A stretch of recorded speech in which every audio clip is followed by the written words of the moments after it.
we have a homeowners association that's having some legal issues. I have long conversations with it to say, how can we solve these legal issues? And it's a heck of a lot cheaper than a lawyer. So I advise anyone to spend the money on these tools. I'm part of my spend analysis of last year is that I spend a lot of money on data services, but it's money well spent. Waste your money on data services. Don't waste your money on cars.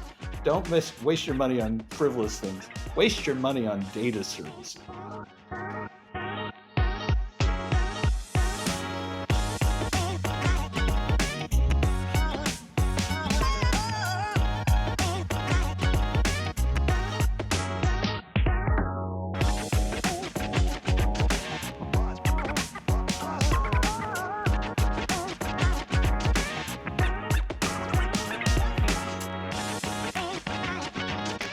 Hi, everyone. Welcome to our podcast. In today's episode, we dive into world of AI with a special guest, John Newton. We're going to be exploring how it's revolutionizing opportunities for first-time founders. Also, stay tuned for part 2. We'll continue this conversation as we had so many things to discuss. Hi, everybody. Welcome to Fearless Founders. Today we have a awesome guest, John Newton. John, welcome. Good to be here. Looking forward to this. We are too. Yeah. So, John, I can't wait to discuss all kinds of things with you. You are multiple founders. I know your background a little bit, and I know you're a technical founder, deeply into the technology, AI, and all that. But before we start all that, can you please let the audience know how you came to be, what your backgrounds, what your stories, what your origin story, maybe? Yeah. Well, I had a very broad upbringing because my father was in the U.S. Navy, and so traveled around everywhere, including Hawaii and both coasts, back and forth. Lots of warm weather, primarily. And I ended up going to Berkeley because some friends of mine went to Berkeley. One of the many places I went to high school was in Alameda, not too far from Berkeley. And three of my professors there actually ended up starting probably the first spin out from Berkeley, at least the first software spin out that Berkeley didn't even know how to do this at the time. This was back in 1980, starting Ingress Corporation. So, one of the very first relational database companies, starting more or less about the same time as Oracle. And I was employee number 8 there. And one of the original founding members of the company at the time. I was just an engineer, straight out of school, given a huge amount of responsibility, scared witless, Uh-huh. trying to deal with that at the time. But that was a huge learning opportunity, and it's actually where I learned a lot about management. Also, had a friend there, Howard Chow, where he and I ended up taking some money from Xerox originally to go start what became Documentum. Documentum was one of the companies that created the content management space. And we had to invent a lot of stuff going along. That was true for Ingress, certainly true for Documentum. And fortunately, at Ingress, I learned how to manage, and I was able to apply that at Documentum. We also ended up getting somebody on the board by the name of Jeffrey Moore, and he's famous for crossing the chasm model. Yep. And it was actually, I think it was Ray Lane who ended up becoming CEO of PeopleSoft. We interviewed him to become CEO. He didn't become CEO, but he said, you got to read this book called Crossing the Chasm, because we were already starting to follow that model of, just focus, and, pick a particular business problem and solve that business problem. And so we learned so much from his book, and ultimately he became a board member as well. So we should probably go into the Documentum story, because we had Sure. no CEO for, 2.5 years. Wow.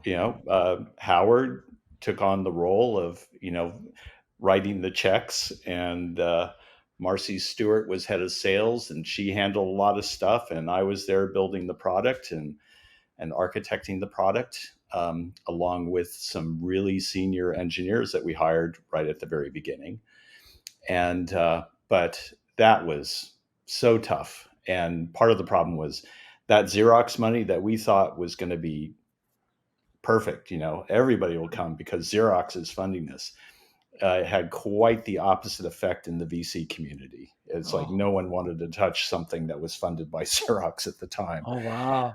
They were known for fumbling the future and also very heavy bureaucratic structure to it. So finally, you had to get that confluence of getting the right CEO, and then we got all the top tier VCs backing us right at that point. But a lot of near misses, like the Ray Lane story, and uh, just trying to find the right CEO, trying to find um, the right VC. Going through those pitches where someone is twirling their pencil, they're like, hurry up, and we Uh-huh. didn't know what we were doing pitching. We had 100 slides.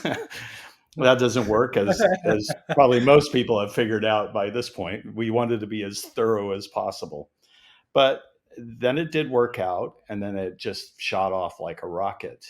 So we got funded in '93, and by early '96 we went public on NASDAQ, and that was a lot of fun. That was a huge experience. Um, Something I didn't mention was that while I was at Ingress, I actually moved over to the UK because I always wanted to work overseas. I had this background where I moved everywhere. One of the places I lived was Bremerton, Washington, and Washington state weather is a bit like English weather. So I felt I was prepared for that, I made see. the move, and that's where I met my wife. And so I ended up living there for a while and then moved back to actually start Documentum because I just felt the only place you could start a company was in Silicon Valley, which was true at the time. This is Mhm. 1990. Now I think you can start in many, many places that weren't possible before.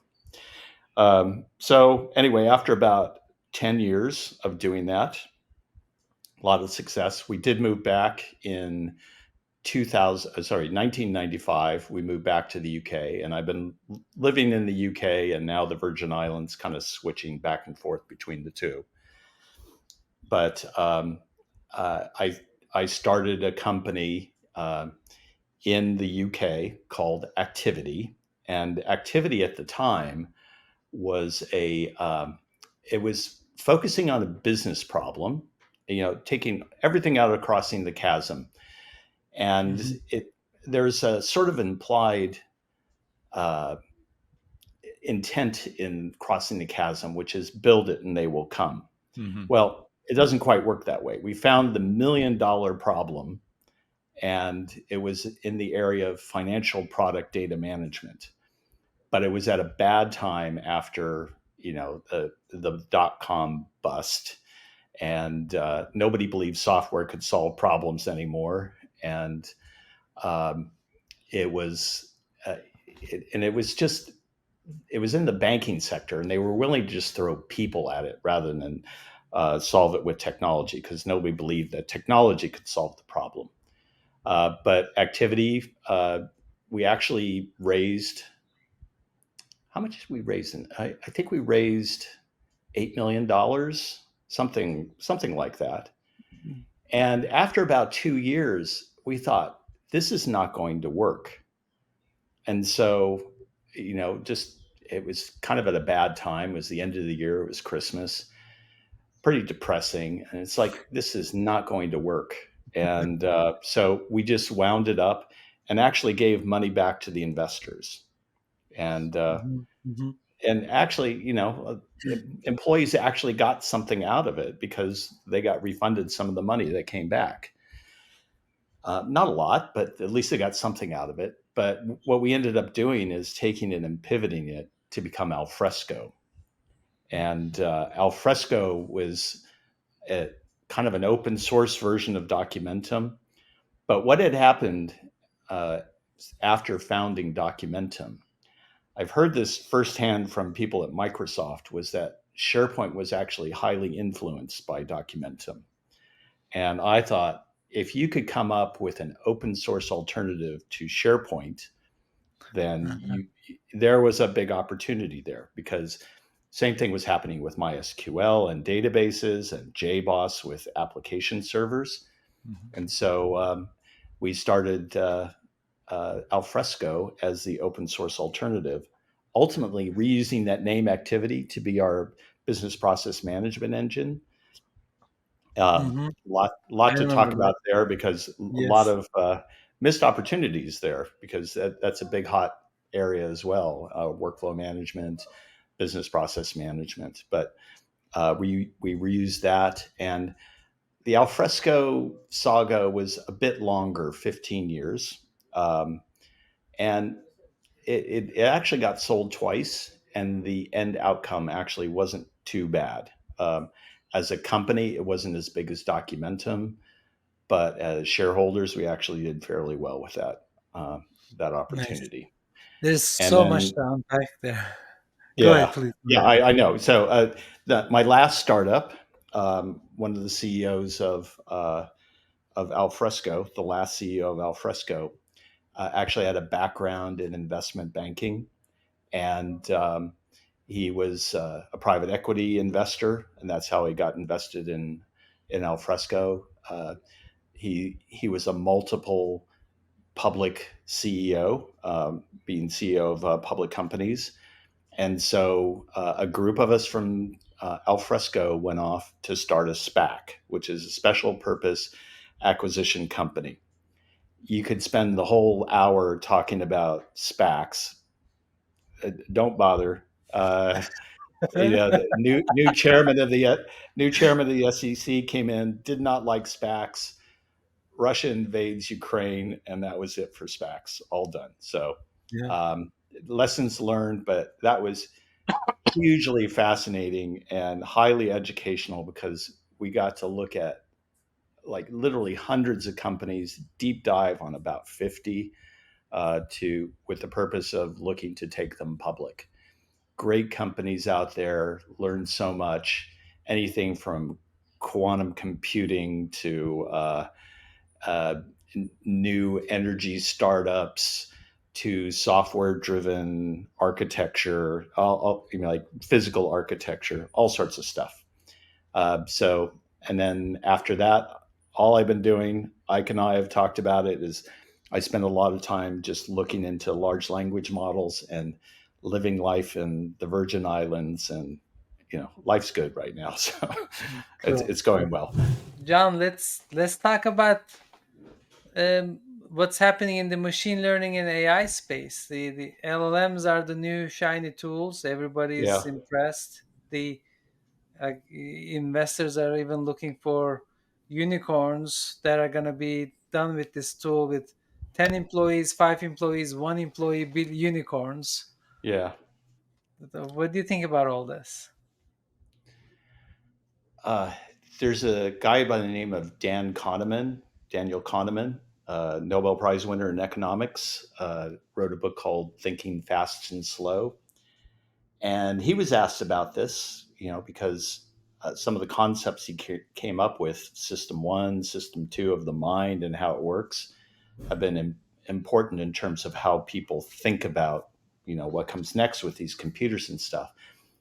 And someone asked him, it's like, aren't you worried about what's happening? And it's like, thank God it's coming, because with the world's population not growing as fast as it was before, especially in the first world or developed world, they can't come soon enough. So basically, populations are shrinking. So there's probably going to be some disruptions for sure, and just as there has been with disruptive technology in the past. But humans adapt, and I'm sure they're going to adapt to this one too. And it will be really a fusion of capabilities between humans and and Mhm. these large language models, where humans are the live agents working around, but LLMs and other types of agents will certainly be there to help them. I do think, though, that people will be capable of doing a lot more than they were before. I mean, every time I've played with large language models, I've done a lot. It's certainly, I feel amplified, whenever I do something. You know, I told you about my little project where I was trying to take Ptolemy's maps from the second century AD and translate them into modern maps, locations Mhm. on there. If you look at a Ptolemaic map, it's all wonky.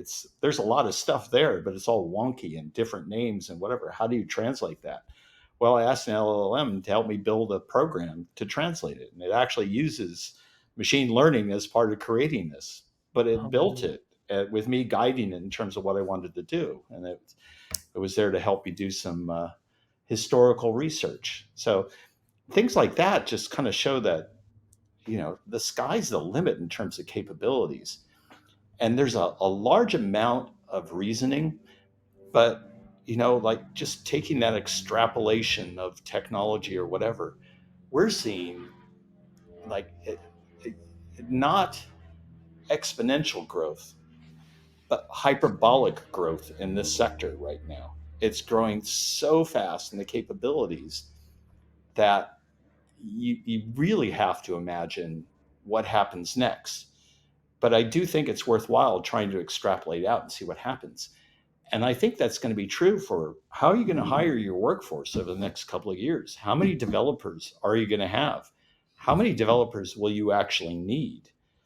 It's kind of hard to say. And I do believe there's things that large language models will not be good at for a while now. They aren't like human beings, they don't reason quite like human beings.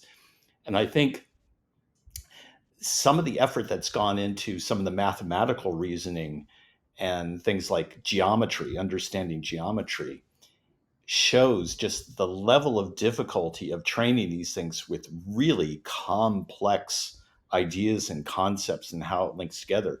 You have to put that same level of complexity into a whole bunch of different models other than geography. We were talking the other day about products, trying to understand a product. I don't think just reading the manuals means that you will understand a product. You have to be able to model that product. You have to create a similar type of mental model, and it'll take a lot of effort to be able to do that. Mhm. Compared to just getting a RAG. Uh, you know, I've spent a lot of times with RAG. A retrieval augmented generation, I believe, is going to be one of the most important things in enterprise software coming forward here.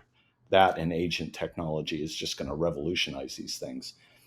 But that RAG and agents will not be replacing people, but augmenting the people you already have. Yeah. It's Yeah. good to be yeah, Yeah. it's good to be a startup because you don't Yeah. need that many people, but you won't need to hire that many people in the future. I think Yeah. is I what I happens I next. think of the current state of AI like the internet. Internet allowed different types of advantages to the startups. Like you didn't have to create offices everywhere, right? Like you allowed your software to be distributed. LLMs or AI will allow different ways for startups to scale. All right, but there's also so much missing, like you said. In like the This is what we came up with the text, right? Like predicting the next text. We still Mhm. don't have the video analysis. That we don't know how to teach computers videos, physical world. And then what you said about the connections, creating connections between product and how that impacted problem solving and what human perception is. There's so much more to do. This is just the tip of the iceberg, I feel. Well, so I found one of the most influential people that I have watched, and I have learned so much more this time around from YouTube than any other source. I think I've watched tons of YouTubes all the time, and it's not fun YouTube stuff.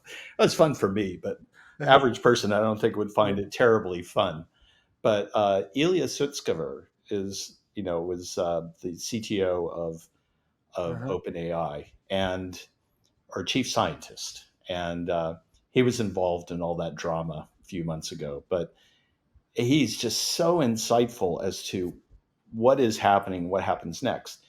It turns out that transformers, which is the predictive next token thing, Hmm. actually work for everything. They don't just work for text.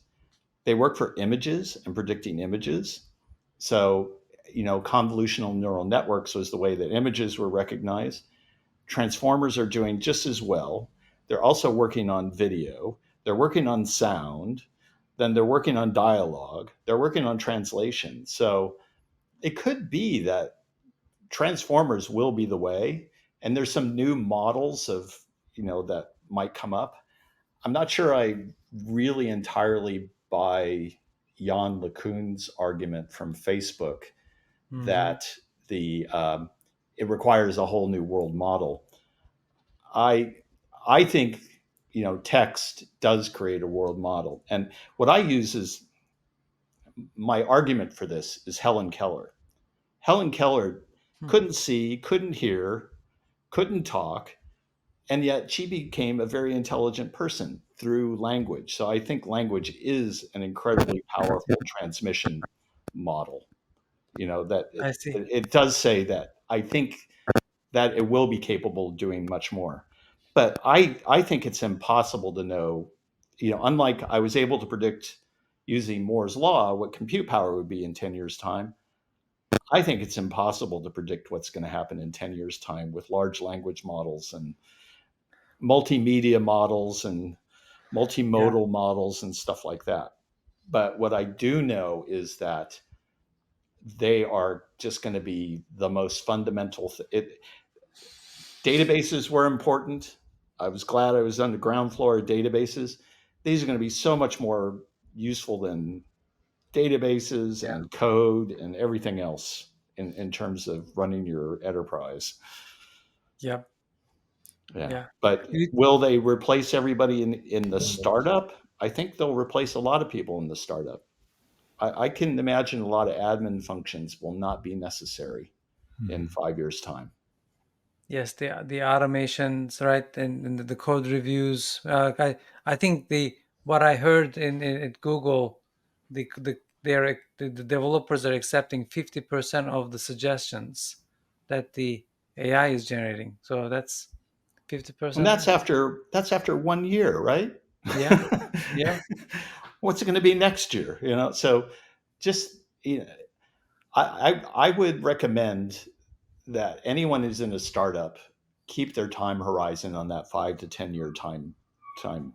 zone, that horizon three thing, and to try and So anticipate what's going to be yeah, there. Also, what is it not going to be good at? And that's going to be actually the harder thing to figure out is what is it not going to be good at than what is it going to be good at. yeah. I think that let's expand that a little bit if you don't mind, because I sometimes feel like um the founders will fear the speed of the innovation. Like like oh, I was building a startup with LLM, and then the agents came, and then my startup idea is bust, right? So Yeah. you have to, you don't they need to find the problem to solve, and Yes. then Yeah. build a business, not just technology around? Like, Yeah. how do you approach that, and if you're not on the ground, if you're not in the arena doing it, you will always be spectator. You just have to go also start getting your hands dirty. If Yeah. The core concept behind crossing the chasm is you might have a very horizontal solution or program capability, whatever, but you have to find a business problem that this thing solves and make sure that you have the whole product solution, not just your piece. It might mean pulling together services and everything else to make sure that it solves that problem. But for anything you do as a startup, you have to focus on a business problem. The chances that a more focused business problem is going to be solved by an LLM is in the next 5 years is actually relatively low. But if you're going to try and do what LLMs already can do, so it's been called the thin veneer or thin wrapper over an LLM. Well, you get what you deserve if that's your business model. Yeah. It's like Mhm. just even take the domain language and terminology and apply it will be a big benefit or boost. But it's I think if you're really trying to find a problem to solve, you can look backwards and say, where where were the system of records? Systems of records represents the vast majority of data in the enterprise right now. And data is what drives these machines anyway, and helps them Mhm. make good decisions. Follow the system of record and try to anticipate what can you do with a large language model if it had this data. That's RAG. That's retrieval augmented generation, is taking the data from the systems of record and then serving the employees, the customers, and whatever, faster, more efficiently, and more effectively than they did before. But that's your if I drew a map of what's possible with LLMs, that is the prime layer I would start with is system of records, then layer on top of that the systems of engagement that interact with those, and figure out how large language models can mediate the Yeah. flow of information interactions with human beings as part of that. Awesome advice. Great. Okay.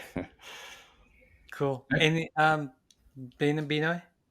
I was just going to say that in general, for being the non-techie side of the threesome here, I've always realized that ultimately, in the end, it's the ability for the people to connect and talk and collaborate together. And if our tools can enable that, we're all game. It Yeah. That's really it. It's the augmentation of the human connection that allows the entity to flourish, whatever tool is needed. That's true.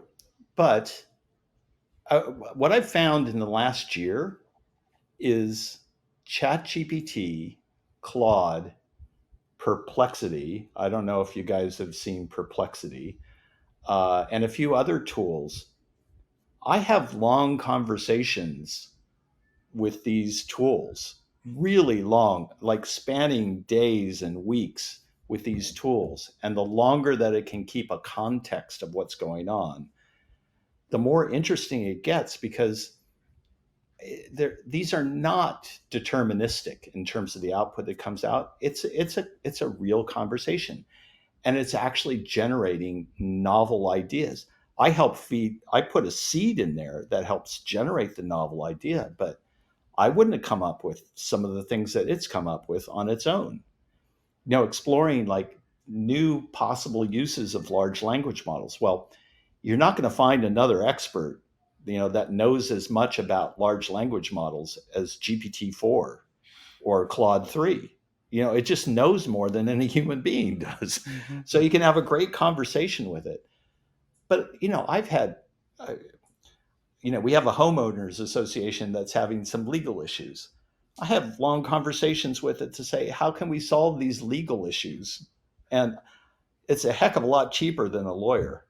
So I advise anyone to spend the money on these tools. I'm part of my spend analysis of last year is that I spend a lot of money on data services, but it's money well spent. Waste your money on data services. Don't waste your money on cars.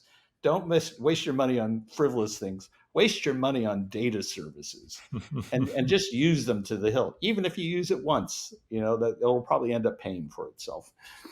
Yep. Get What the wise pro words. version of everything. Pro version, not the free version. Free version's stupid. Yeah. I stand educated. That was a uh, beautiful rebuttal. That was yeah. great. I'm Well, making but then you take these conversations and you invite somebody else in there too. You can invite people, and it's It's really interesting and incredibly stimulating to have multiple people working with this super smart thing on the other side, which may not have the best common sense in the world, but sure knows a lot. Yeah, and Bino, I don't know if you know, John, you don't know, I recently hired a junior developer, Mhm. and I had the LLM create an assessment for me. I gave the ideas, but all that, and then I flew her in by me, and we went to a library.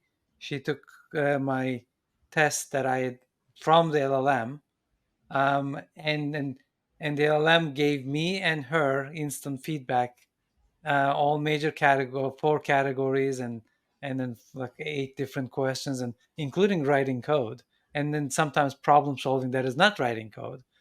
And we went through all that. It was like having a Superman right next to me. Yeah, it's amazing sometimes. Like it is like on the Documentum story. There's so many things that I want to dig into on the Alfresco Sure. one, but let's stay in the last thing you said. You are very technical, and Mhm. there's a lot of technical founders out there. I think let's relate to those first. Like, when you probably look at the world, um, from the lens of how technology is evolving, and what are the inefficient points of that new shiny object that everybody's drooling about. But you probably look at, "Look, it's not doing that, it's not doing this, and then how do I fix that?" Like, do you look at things like, what are the holes, what are the gaps for to find business opportunities, or and like, tell us Yeah, a little bit about what you've done with LLMs. You told me a story about your pet project as well, so it's fascinating. yeah, yeah. Well, I do have a pretty analytical approach to this. I create market maps, and I use well understood market maps in terms of how industries are organized and their primary problems. I look at lines of business. What are their problems? What's common across multiple industries? What's different to specific industries?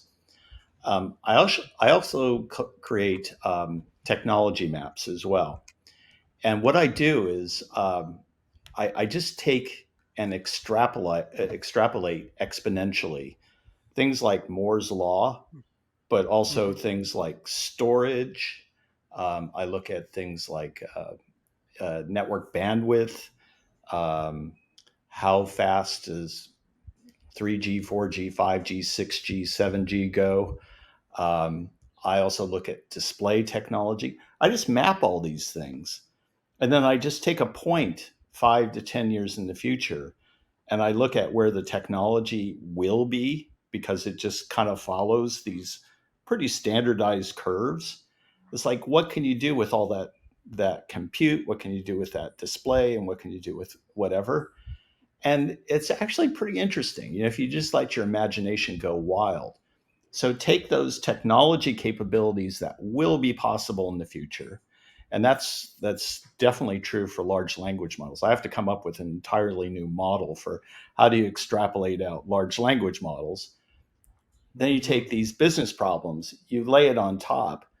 Is there an opportunity to do some sort of disruptive technology play on an existing problem, or does it even open up more possibility to solve problems that nobody solved before and they're just kind of paper around those problems? So that tends to be the way that I look at these things, as well as what are the natural progressions of enterprise software. I'm all enterprise software. I don't know anything about consumer software, and good luck to everybody who goes into consumer software, but enterprise software, it, there's some clear patterns of how things develop.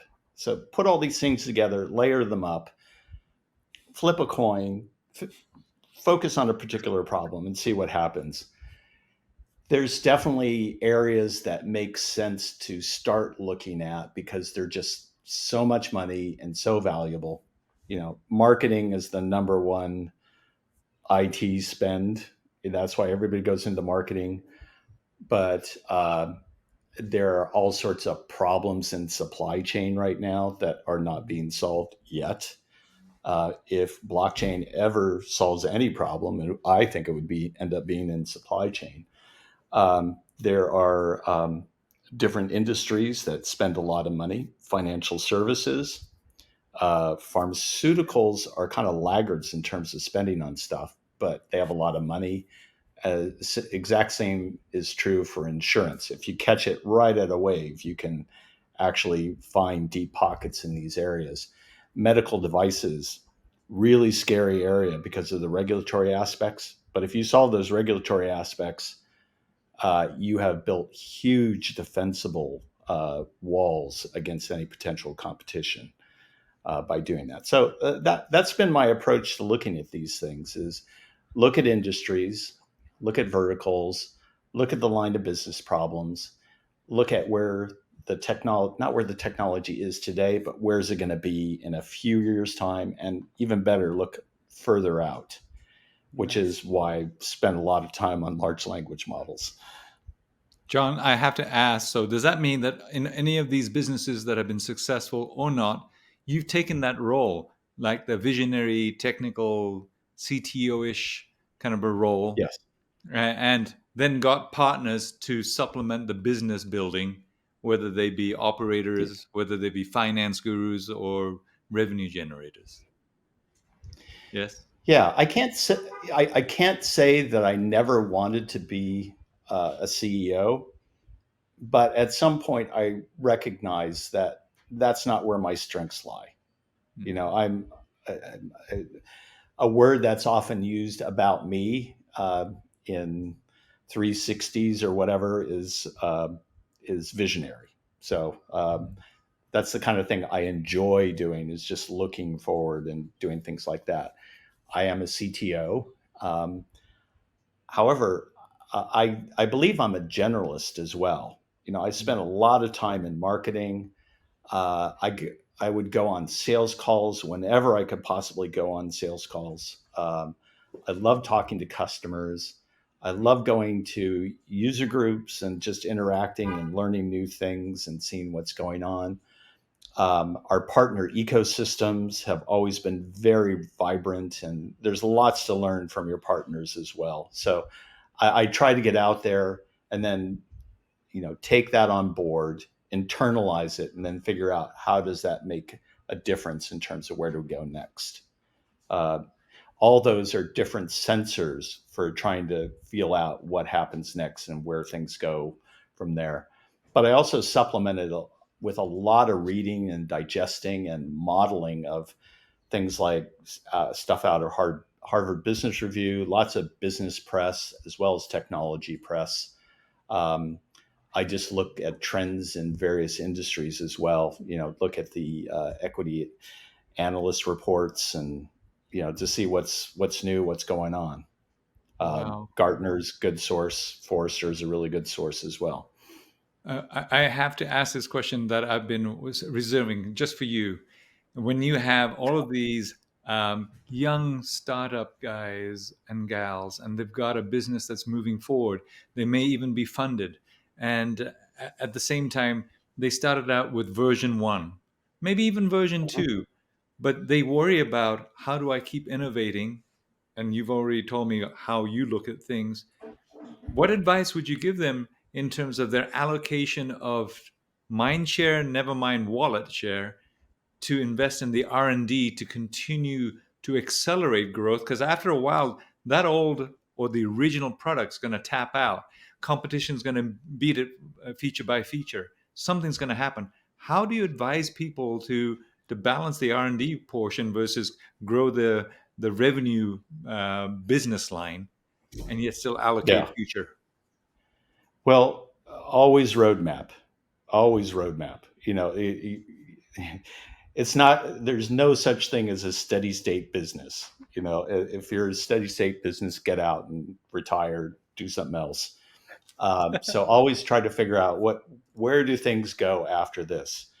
Um, I'd say over the last 10 years, there's a model that again, I got this from Jeffrey Moore, who Jeffrey Moore recycles lots of other business books and ideas and press as well. So he didn't come up with these necessarily.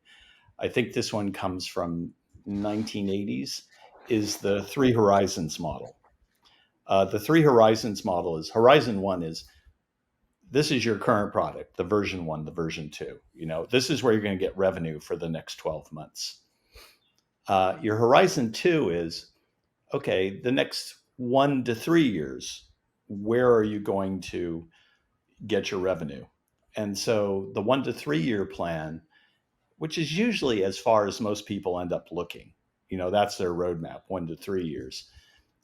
Those are the new features that you should be building. It tends to be more incremental, adding the things that you got to get to eventually. You just haven't gotten around to it. You take your product idea list, prioritize it, first things come off, start to add it. Your horizon three is 5 to 10 years. And that's where you should really take like 10% of your time and just think about, well, what could you do? If money was not an obstacle, or you could get the people you needed, or whatever, just think about what's possible. What are the really hard unsolved customer problems? Where could what might be the thing that replaces your existing product as well? The innovator's dilemma. What's going to come in and kill you? So you should probably create it before they do. um, that's the horizon three model. Spend some time doing that and then work backwards from that to figure out what the technology is. Don't go from technology necessarily straight to the end. Sometimes it makes sense, but work from not even today's customers, tomorrow's customers as well, because your customer base may be 10 times bigger in 10 years' time, or even bigger than that. So try to figure out where it is that you want to be and use these tools of exponential extrapolation, uh, market maps, and whatever to say you want to go after this. At Documentum, what we did very effectively to try and build up and go next and figure out what's around the corner was we had market maps called bowling alleys where you have a head pin. You go in, hit that head pin. For us, it was regulatory submissions in pharmaceuticals. Well, once you're in the pharmaceuticals, you can go into R&D, you can go into manufacturing, and we started doing that. So we started building out the pharmaceutical map of where do we go, and then what's adjacent to that. And then sometimes we would go and say, you know what, our technology is stable enough, it's mature enough. Let's go into a new market. And so actually, we went from cold start into financial services. Guy by the name of Ian Howells just went in and did the analysis, type of analysis that I was just talking about, of figuring out in banking what are the problems that were there. Well, swaps and derivatives was a hot problem when we decided to go into it, and that was our head bowling pin there. And we went from $0 to $5 million in 1 year, which was that was outstanding and amazing as well. Ultimately, it became a pretty substantial portion of Documentum's revenue. Documentum's revenue became very diverse, high concentration of pharmaceutical at the beginning, then manufacturing in general, but then financial services. And we ended up kind of accidentally going into aerospace as well. So each of those ended up being about 10, 20, sometimes a little bit more percent of the business, ultimately adding up to lots of hundreds of millions of dollars. So that's another way to look Nice. at it. It's not just extrapolation of technology, but what are the adjacencies that you can address? Because sometimes it doesn't have to be revolutionary. It's just taking and transferring into another area. So if I understood it correctly, you're in the document the alleys are different industries, Yes, and then each in one of those industry is you a different. found Yeah. a starting point, and you once you figure out and you keep picking other bullpens within that Yeah, I mean, industry. it gets pretty boring seeing all these bowling balls and head pins and stuff like that after a while. But it's just like you want to hit a strike. You hit the head pin right, and all the rest of them just fall down. Gotcha. That's what you're trying to Awesome. accomplish. But what you focus on is that head pin. Don't worry I, about the other pins. If you hit it right, then the rest will fall down. nice, nice.